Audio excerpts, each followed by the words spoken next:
proses kehamilan, kelahiran dan melalui fasa berpantang merupakan pengalaman yang tidak dapat dilupakan bagi setiap pasangan suami isteri. Namun bagi sesetengah wanita, momen indah ini boleh bertukar menjadi detik hitam buat si ibu disebabkan oleh tekanan emosi yang dihadapi semasa tempoh berpantang. Menurut kajian, dianggarkan lebih 15% wanita selepas bersalin berhadapan dengan masalah kemurungan iaitu meroyan atau postpartum depression. Hal ini kerana gangguan emosi terhadap wanita yang baru sahaja melahirkan boleh berlaku akibat perubahan hormon secara drastik dan ianya boleh mempengaruhi keadaan fizikal serta emosi seseorang. Justru tempoh berpantang yang betul amat penting bagi golongan ini kerana melalui proses kehamilan sehingga fasa penjagaan bayi bukanlah sesuatu yang mudah buat seorang wanita. Namun persoalannya, sejauh manakah kesedaran tentang pentingnya penjagaan emosi wanita berpantang dan apakah kesan yang boleh berlaku akibat daripada masalah ini? Itu dia laporan ringkas yang disediakan oleh wartawan kami Ain untuk membuka perbincangan kita pada hari ini. Dan kalau kita dapat lihat sebenarnya satu perkataan postpartum depression dan juga meroyan ini, tapi saya pasti kita selalu sebut tapi kita tidak benar-benar memahaminya dan ada kalanya ada pihak-pihak yang mengalami tapi mereka tidak mengetahui.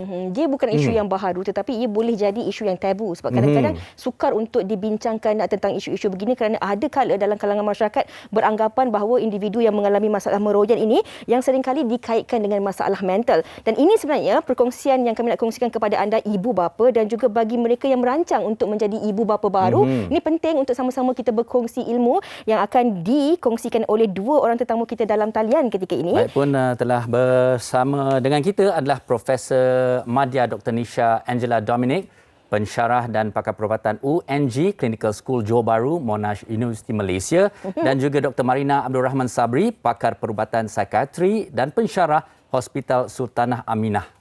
Terima kasih bersama dengan kita pada hari ini, Doktor. Dan juga Prof. Thank you. Okey. Baiklah, Prof, sebagai pembuka tirai kita ini, Prof, mungkin ada yang dah tahu tetapi ramai juga mungkin yang belum tahu dan tak faham sebenarnya. Kalau boleh Prof terangkan apa yang kita boleh faham dan tahu tentang postpartum depression ataupun meroyan ini, Prof. Ya, so sebenarnya postpartum depression adalah masalah kemurungan atau meroyan seperti perkataan tersebut antara ibu-ibu yang bersalin, ya, selepas bersalin, dan ini boleh berlaku mungkin dalam 3 bulan pertama dan kadang-kadang sampai setahun lepas bersalin. Baik, ini maka dengan ini jelas ianya berlaku selepas bersalin. Okey, kita akan sambung lagi bersama dengan Prof, tapi kita nak bersama dengan Dr. Marina pula. Okey, Doktor, kalau kita lihat dari sudut pandang Doktor sendirilah, apakah itu meroyan daripada sudut pandang psikologi ataupun psikiatrinya? Okey, alright. Secara amnya, meroyan ni biasa kita pakai untuk sama ada postpartum depression ataupun postpartum psychosis. Tapi, okey, secara klinikalnya sebenarnya meroyan ni digunakan untuk postpartum psychosis. Tapi sebab secara am kita boleh pakai mana-mana dan biasa berlaku kepada ibu-ibu yang selepas bersalin lah. Cuma postpartum psychosis ni agak lebih teruk dan lebih kritikal berbanding dengan postpartum depression. Memandangkan doktor dah kongsikan tentang postpartum psychosis ini yang dikatakan lebih teruk daripada postpartum depression. Sebelum kita nak pergi kepada Prof, nak kita tanyakan dari terma-terma kesihatannya. Doktor, bila kita bercakap tentang meroyan ini, ia seringkali ataupun sukar nak dikongsikan kepada masyarakat ataupun ahli keluarga kerana kadang-kadang ia dilihat sebagai satu masalah mental. Orang takut dia bagi tahu yang dia meroyan, orang akan kata dia gila, dia tak betul dan sebagainya. Adakah sebenarnya benar postpartum psychosis ini ada kaitannya dengan masalah mental? Okey, dia memang berkaitan dengan masalah mental. Tapi masalah mental ni bukannya maksudnya dia gila. Cuma disebabkan oleh kerana gangguan. Apabila seseorang yang selepas bersalin, seorang ibu tu, dia melalui bermacam-macam proses di mana hormonnya berubah. Okey, pada sebelum bersalin dan selepas bersalin, dan dia juga mengalami komplikasi, terutama sekiranya mengalami komplikasi selepas bersalin, itu akan menambahkan risiko dia untuk mendapat postpartum psychosis. Psikosis bahayanya sebabnya dia ke arah di mana ibunya tidak sedar sebab dia dalam keadaan halusinasi dan berdelusi. Baiklah, Prof, kalau kita bercakap tentang postpartum ini, ada beberapa kategorinya kan, Prof. Kalau tadi Prof dah terangkan dengan lebih lanjut, ia boleh berlaku dalam tempoh 3 bulan selepas ibu itu bersalin. Adakah sebenarnya ia ada perkaitannya dengan perubahan hormon dalam badan ataupun faktor-faktor lain yang juga boleh menyumbang kepada masalah postpartum depression atau pemeroyan ini? Ya, betul. Selepas bersalin, seperti Dr. Marina dah terangkan, uri yang kita salinkan itu penuh dengan hormon. Dalam 9 bulan ibu mengandung. So selepas uri dilahirkan, lepas bayi dah disalinkan, hormon itu akan mendadak ke bawah sangat cepat. So dalam minggu yang pertama tu ada banyak perubahan yang berlaku kepada ibu yang baru bersalin. Dan untuk sebagai ibu yang first time mother ini agak luar biasa perasaan dia. So ini satu daripada faktornya dan ini tak boleh dikawal. Kita tak boleh elakkan perubahan ini. So ini satu daripadanya. Tambahan pula ada faktor-faktor lain yang boleh mencetuskan postpartum depression atau meroyan ini yang kita tahu dari kajian-kajian di Malaysia dan seluruh dunia. Satu daripada faktornya ialah masalah perkahwinan, stres atau tekanan daripada menjaga bayi yang baru, bayi yang menangis-nangis. Kadang-kadang sebagai ibu yang baru kita tak tahu kenapa bayi menangis Sudah diberi susu, sudah ditukar lampinnya tapi masih menangis tanpa sebab. So itu adalah masalah kadang-kadang yang boleh mencetuskan masalah PPD. Antaranya lah, ada banyak lagi faktor. Baik Prof, menarik apa yang Prof terangkan tadi. Cuma saya nak cuba memahami lebih lanjut tentang masalah hormon dan adakah masalah-masalah selepas kelahiran ataupun selepas bersalin itu memburukkan lagi keadaan ataupun bagaimana hormon itu bertindak kepada seseorang ibu yang baru lepas bersalin? Ya, so kebanyakan ibu yang bersalin boleh menghadapi beberapa perubahan. Yang paling common atau yang ringan ialah maternity blues. Maknanya yang minggu pertama ibu tanpa sebab akan menangis. Saya sendiri pernah mengalaminya sebagai seorang ibu suddenly saya mula menangis tanpa sebab dan saya tak boleh kawalkan sebab hormon yang berubah itu. Tetapi selepas beberapa hari saya dah biasa dengan rutin, dengan sokongan keluarga, suami dan sebagainya, saya boleh adjust. Dan itu sahajanya. Dia berhenti kat tahap itu. Tetapi Prof, Prof. Tadi Prof cakap tentang ibu yang pertama kali kebiasaannya kan bila kita lihat tentang tak tahu anak menangis sebab apa dan kemudian mungkin ibu tu juga mengalami perubahan fizikal dia Prof. Dulu kulit tegang lagi, lepas bersalin kulit kendur, warna berubah. Macam-macam dia fikir. Jangan gelak, betul lah.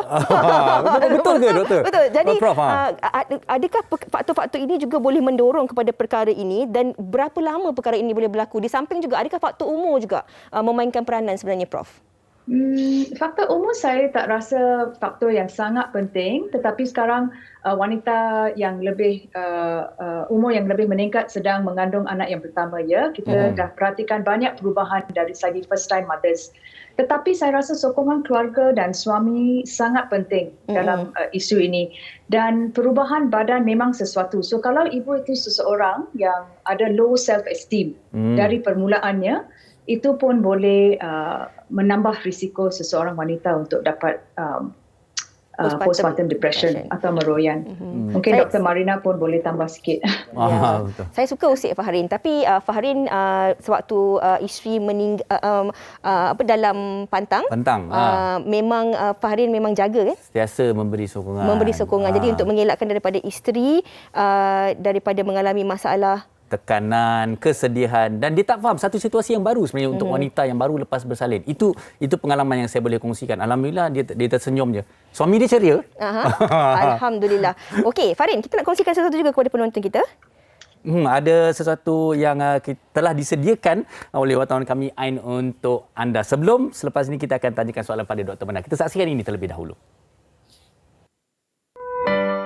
Meroyan atau mengalami gangguan emosi selepas bersalin pastinya pernah dialami oleh ramai wanita semasa tempoh berpantang.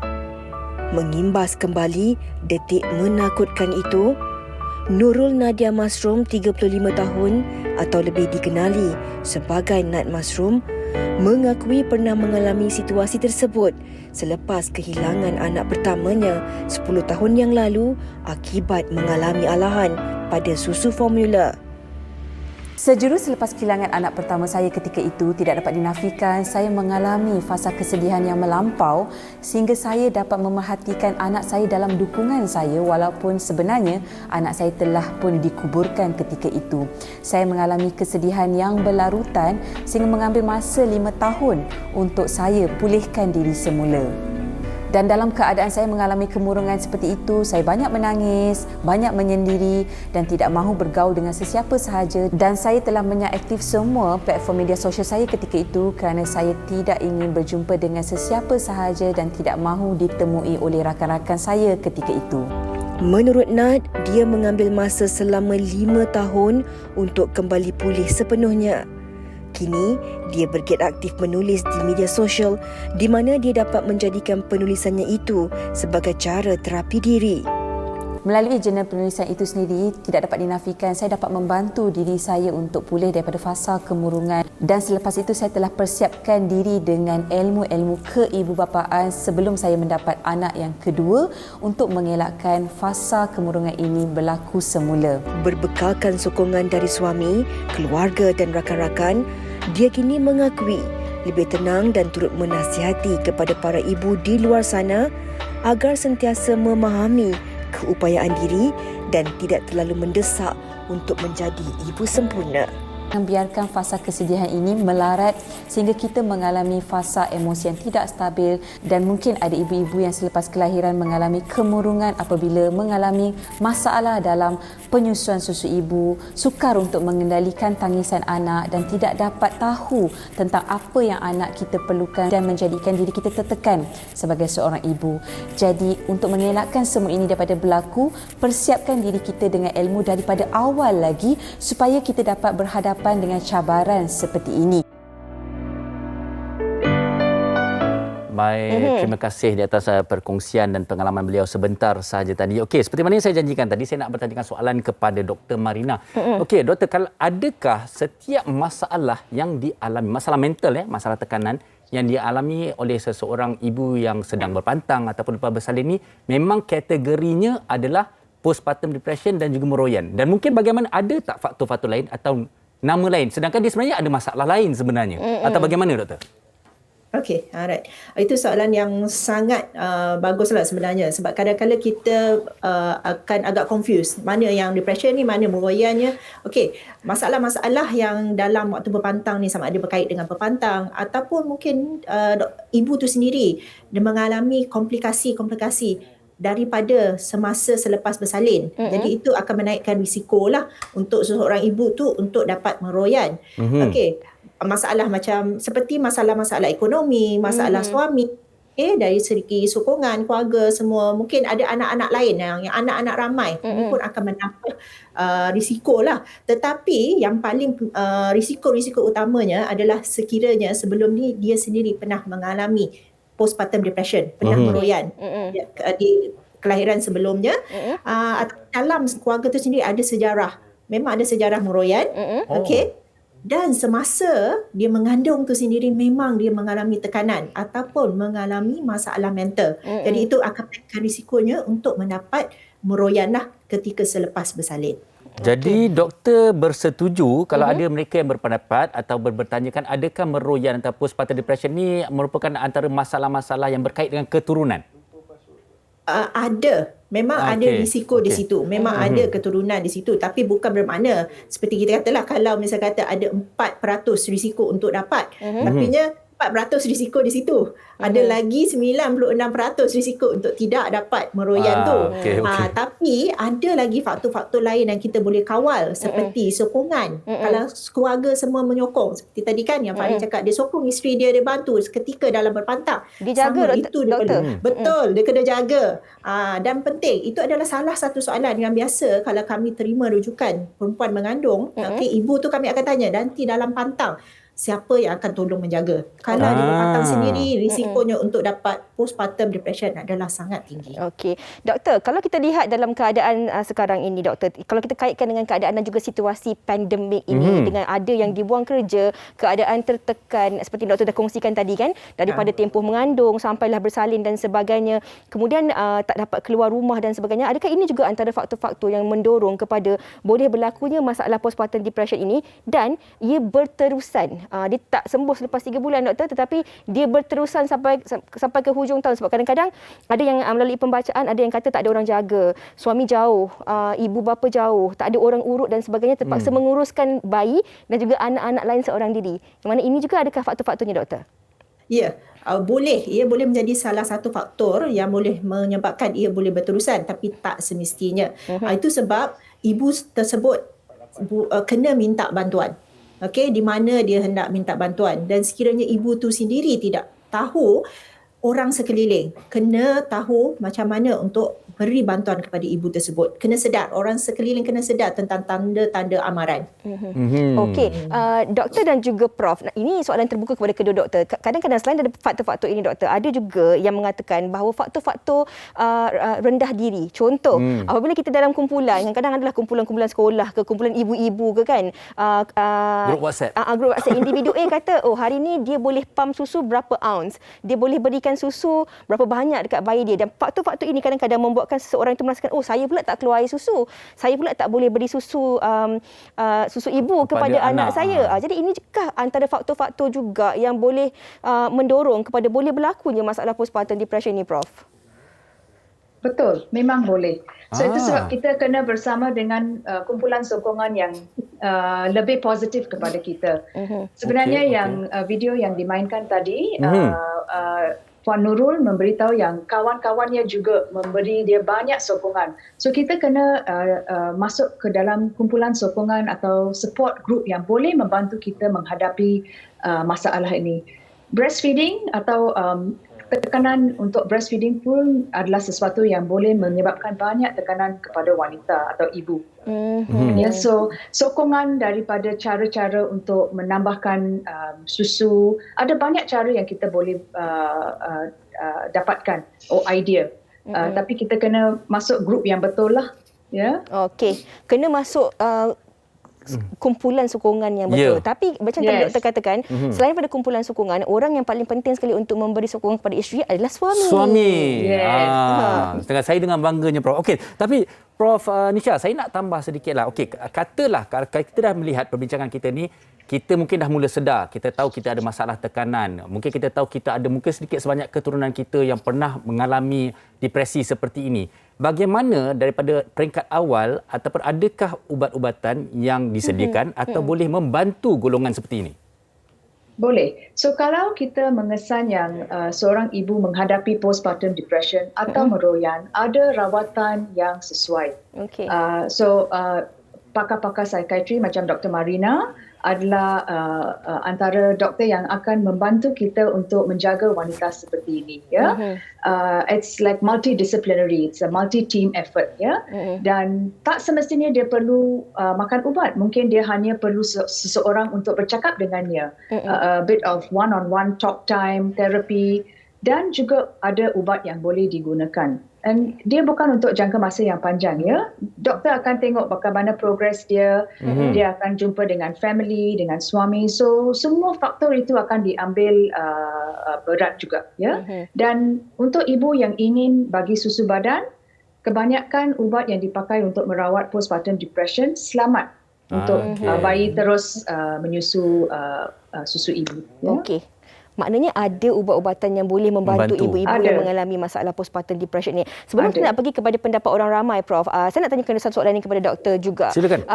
Beberapa tahun yang lalu, pada tahun 2018, tular di Malaysia tentang satu kes di mana seorang ibu itu mengelar anaknya sendiri. Yang mana ibu ini dalam tempoh 2-3 hari sebelum tu, suaminya melihat memang ibu ni selalu termenung, bersendirian dan sebagainya. Dan pada hari kejadian, ibu mengelar anaknya sendiri. Dan ini merupakan antara kisah yang tular di Malaysia, dan bukan itu sahaja, ada banyak lagi kes-kes yang melibatkan dan juga berkaitan sebegini. Ini doktor, bila kita cakap tentang peranan sokongan, kadang-kadang kita dalam keadaan, apatah lagi bagi ibu bapa pertama, dia tak sedar bahawa itu satu perubahan dan itu satu kelainan.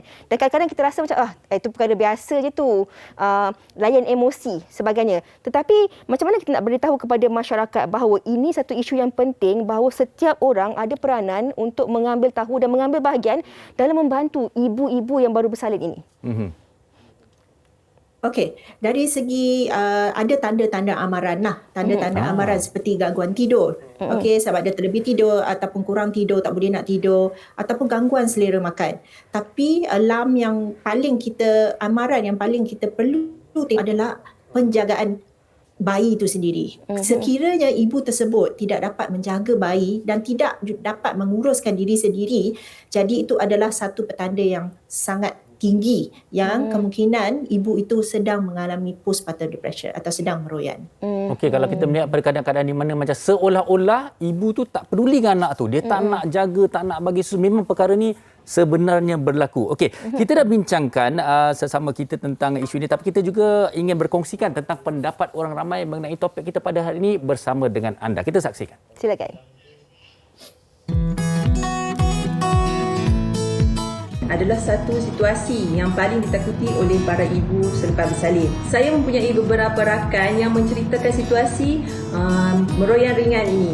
Mereka selalu mendengar bisikan yang menyuruh mencederakan bayi mereka, terutama sekali apabila bayi mereka menangis. Tak seharusnya dipandang ringan. Ia salah satu severe depression, especially untuk mak-mak yang baru first time melahirkan anak. Macam saya sendiri tak adalah sampai mengalami depression tu. Cumanya at certain time, because you dengan physical you yang baru lepas melahirkan anak, dengan emosi you yang tak stable, dengan penat and so forth, memang kita tend to have that depression. Pelbagai perubahan yang dilalui oleh seorang ibu, perubahan hormon, kurangan waktu tidur, dengan adjustment terhadap kehadiran anak kecil itu sendiri. Saya sendiri pernah mengalami gangguan emosi selepas melahirkan anak kedua. Beliau terpaksa dimasukkan ke dalam NICU. Saya sebagai seorang ibu rasa takut, rasa risau, rasa serba salah.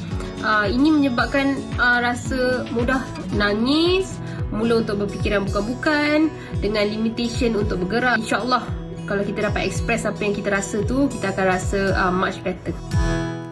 Baik, itu dia pendapat mereka di luar sana, pelbagai pendapat, tapi rata-rata sememangnya wanita dan juga para isteri ataupun ibu yang sedang hamil ini memang takut tentang keadaan ini dan tidak pasti.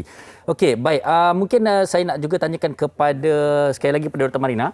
Okey, di mana, adakah apakah jalan terbaik bagi seorang lelaki, seorang suami untuk memahami keadaan ini kepada seorang wanita? Sebab tu saya kata daripada awal tadi kan, kadang-kadang kita main sebut je, awak jangan nak meroyan, awak ni dah kenapa, awak ada masalah jiwa ke? Tapi sebenarnya mereka tidak tahu tentang perkara ini. Silakan doktor. Okey, di sini saya nak katakanlah, lelaki tidak akan boleh faham apa yang seorang wanita sedang alami. Sabar, jadi jangan cuba nak fahamlah. Okey. Tapi di sini apa tugas seorang suami adalah untuk melihat perubahan itu sendiri. Isteri kita tahu ada perubahan pada dia.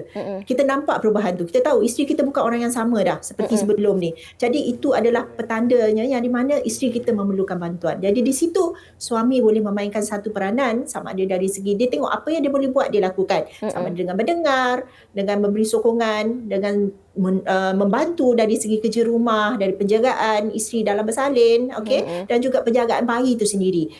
Tapi jika sudah di luar kemampuan, maka suami mesti minta bantuan. Itu bantuan profesional lah. Jadi perlu dapatkan bantuan sokongan daripada suami dan juga bantuan profesional ya doktor. Sebab dulu-dulu doktor kita selalu harapkan mak kita jaga kan, mak cik kita ke kan, tapi sekarang ni banyak juga yang dah berkemampuan ataupun dah buat perancangan. Betul. Jadi dia simpan duit untuk panggil daycare macam mana tu ya, orang confinement lady. Confinement center. Kalau macam tu boleh membantu juga ya doktor? Boleh. Tapi kadang-kadang kalau berpantang terlalu ketat juga, ia merupakan salah satu faktor yang akan menyebabkan wanita tu, ibu tu akan mengalami tekanan juga. Ni penerbit saya Rumit ni. penerbit saya dia terus jerit tekanan, dia kata.